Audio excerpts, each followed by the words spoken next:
Assalamualaikum warahmatullahi wabarakatuh.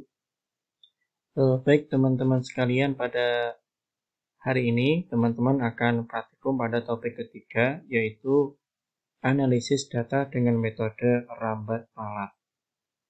Pada praktikum kedua itu kan teman-teman praktikumnya adalah pengukuran langsung dengan cara tunggal dan juga berulang. Maksudnya itu sekali kita menggunakan alat ukur, ya, kita langsung mendapatkan besaran yang kita ukur. Itu misalkan panjang, waktu, dan seterusnya. Nah, di sini ini agak berbeda. Jadi metode rambat alat nanti akan saya berikan contohnya. Jadi di sini tujuan praktikumnya mahasiswa mampu melakukan analisis data pada pengukuran tidak langsung dengan menggunakan metode rambat alat, baik untuk parabel gayut maupun tidak gayut, serta penerapan aturan angka penting dalam penulisan hasil akhir pengukuran. Nah, di sini teman-teman, intinya kita akan mengukur suatu besaran. Nah, besaran tersebut tidak bisa kita ukur secara langsung. Gitu.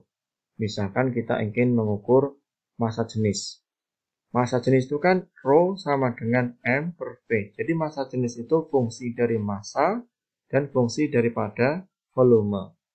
Nah, di sini kita buat umum, jadi V ini adalah besaran fisis yang diukur. Nah, besaran ini dapat diukur setelah kita mengukur fungsi X, Y, Z, dan T, dan seterusnya tergantung dari persamaan yang berlaku. Nah, setiap pengukuran dari besaran X, Y, Z, dan T, dia memiliki angka taksiran masing-masing ya. Jadi nilai X adalah nilai X terbaik plus minus delta X. Yang Z juga sama, ada plus minus delta Z-nya. Yang Y juga plus minus delta Y, dan T juga plus minus delta T. Nah, di sini teman-teman, nanti hasil akhir dari V itu dinyatakan sebagai V sama dengan nilai V terbaiknya. Jadi V-nya itu rumusnya apa? Tinggal dimasukkan hasil ukur dari X, kemudian Y, Z, dan T-nya. Kemudian delta V-nya yang akan kita cari baik nanti sifatnya gayut atau tidak gayut. Gitu. Nah, langsung saja teman-teman. Di sini adalah persamaan untuk mengukur ya suatu besaran di mana dia bergayut. Maksudnya bergayut itu satunya dirubah maka yang lain berubah. Misalkan massa jenis. Massa jenis air, massanya sekian, maka volumenya juga sekian. Ketika volumenya atau ketika ditambahkan airnya, maka massanya berubah banyak, volumenya juga berubah banyak. Ketika dikurangi, massanya berkurang, volumenya juga berkurang. Gitu. Demikian juga hukum Ohm ya, V-nya besar, I-nya juga besar, ya kan? Ketika V-nya kecil, maka I-nya juga kecil. Itu namanya bergayut. Di sini rumusnya adalah V, besar V adalah fungsi dari X, Y, dan Z. Maka nilai taksiran dari V, delta V ya, itu rumus dari V itu diturunkan. Jadi ini A seperti ini tuh bacanya do. Do V, do X kali delta X. Ini mutlak ya. Ditambah dengan do V, do Y, delta Y.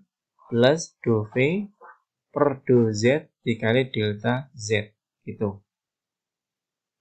Nah, jadi nanti di sini teman-teman masing-masing itu rumus V diturunkan terhadap X berapa, diturunkan terhadap Y berapa, diturunkan terhadap Z berapa. Kemudian dimasukkan ke sini. Ingat delta X, delta Y, delta Z adalah angka taksiran dari alat ukur ya. Ya digunakan untuk mengukur X, untuk mengukur Y, dan untuk mengukur Z. Nilainya adalah setengah terkecil dari skala alat ukurnya. Nah, berikutnya adalah untuk rumus yang tak gayut. Kalau tak gayut itu satunya dirubah, yang lain tidak berubah. Itu misalkan kita mengukur kertas ya panjang lebar ya. Misalkan panjangnya di sini itu 30, lebarnya adalah 15. Ketika panjangnya saya kurangkan dari 30 menjadi 20 segini ya, maka lebarnya juga akan tetap. Itu namanya persamaan yang istilahnya itu tidak gayut gitu. Satunya berubah, satunya tidak berubah. Nah, ini lebih umum. Jadi persamaan ini yang ada kuadratnya kemudian di akar ini bisa dipakai untuk yang gayut maupun yang tidak gayut sebenarnya. Nah, ini sama fungsinya. Caranya sama, cuma masing-masing dikuadratkan kemudian di akar gitu. Nah, sebagai contoh, di sini ada suatu persamaan ya, yaitu Z sama dengan AB kuadrat plus 2 dibagi dengan C. Maksudnya, kita mau menghitung nilai Z, itu yang kita ukur tidak langsung ke Z-nya, tapi kita mengukurnya A-nya berapa, B-nya berapa, dan C-nya berapa. Sehingga di sini 3 kali pengukuran ya.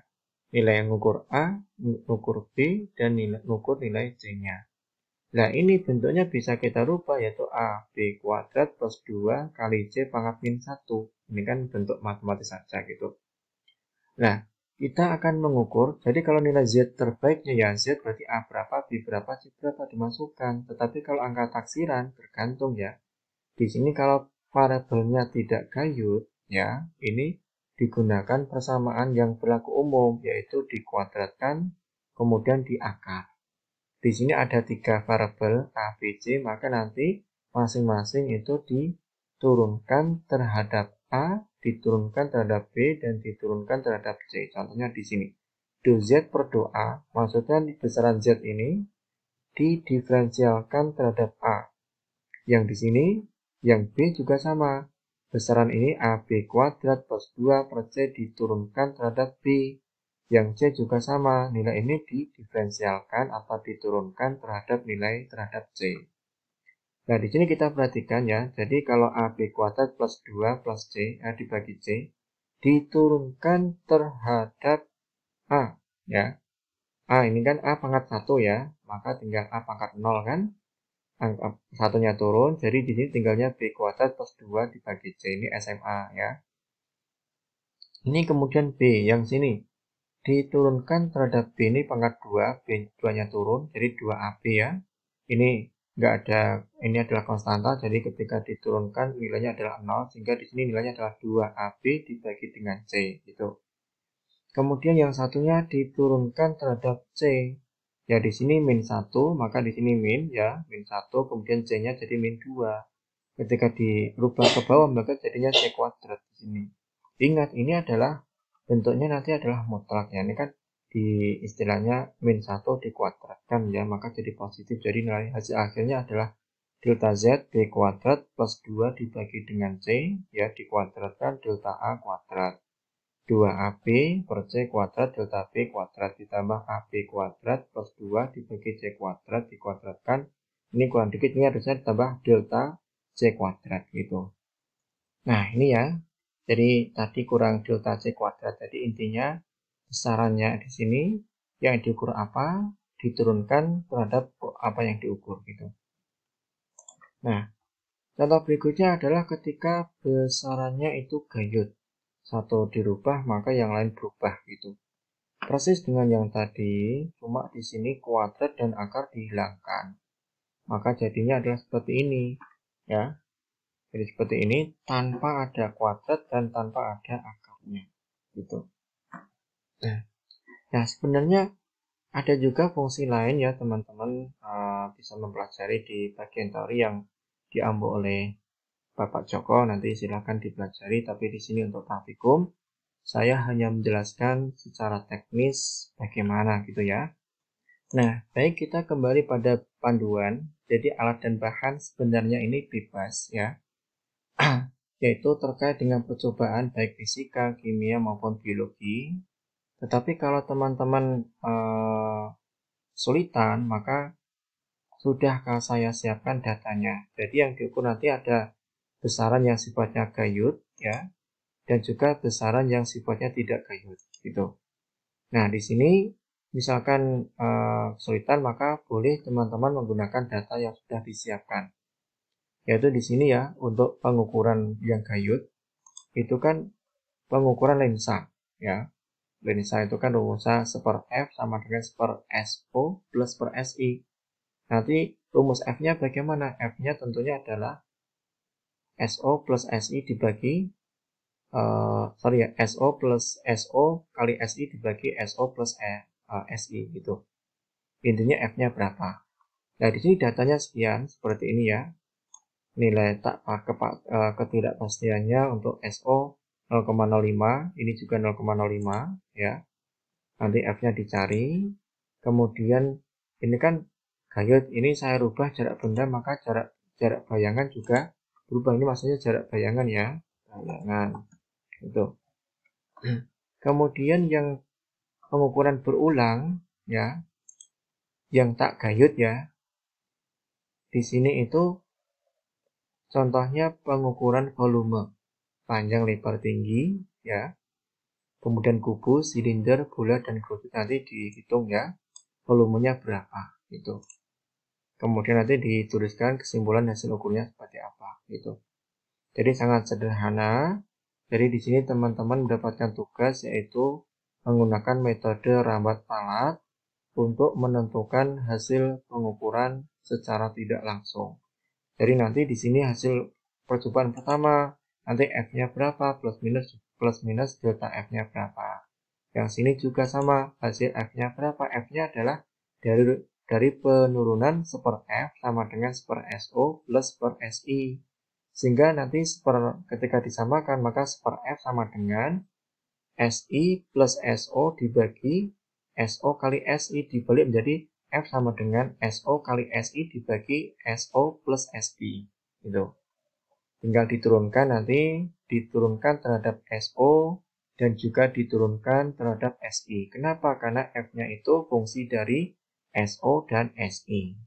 Yang sini PLT berarti nanti rumus balok itu kan volume, panjang, lebar, kali tinggi. Maka nanti diturunkan terhadap P, diturunkan terhadap L, diturunkan terhadap T, gitu. Dan seterusnya.